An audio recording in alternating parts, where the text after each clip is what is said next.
कभी कभी कोई साधक कहते हैं हमारे स्वप्न में ऐसा ऐसा। आप ये समझ लीजिए कि आपके अंदर जो चल रहा होता है वही स्वप्न का स्वरूप मन प्रकट करता है।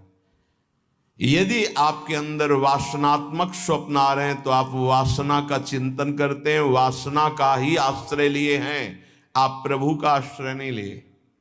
प्रभु का आश्रय लिए हैं तो पक्का बड़े बड़े संत महात्मा आएंगे, भगवत चरित्र की कोई न कोई स्फुरना होगी, स्वप्न बड़ा मंगलमय होता है।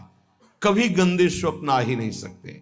जब तक गंदे स्वप्न आते हैं तो जागृत अवस्था में कुछ गंदगी आप बटोरते हैं, वो क्रिया के द्वारा हो या चिंतन के द्वारा हो। यदि जागृत का आप पूर्ण रूप से पावन समय व्यतीत करते हैं तो स्वप्नावस्था अपने आप मंगलमयी हो जाएगी।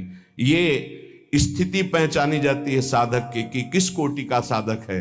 स्वप्न गंदे कभी नहीं आ सकते और स्वप्न आने का समय ही नहीं रहता।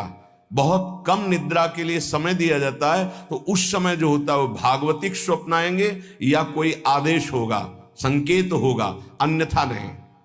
जागृत स्वप्न सुसुप्ति स्फुरत में राधा पदाब्ज छटा।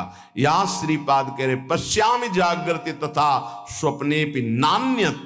ना जागृत में ना स्वप्न में किंचन मात्र किसी अन्य का चिंतन, अन्य का आश्रय नहीं।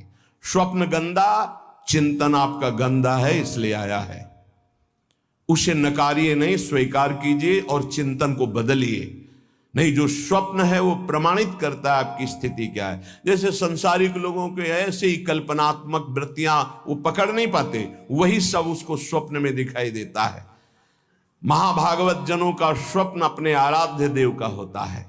श्री राधिका रति विनोद वनम बिना हम, बिना वृंदावन के हमारा कोई अस्तित्व नहीं। धन्य है, श्री वृंदावन के बिना हमारा कोई अस्तित्व नहीं, अन्य कोई आश्रय नहीं।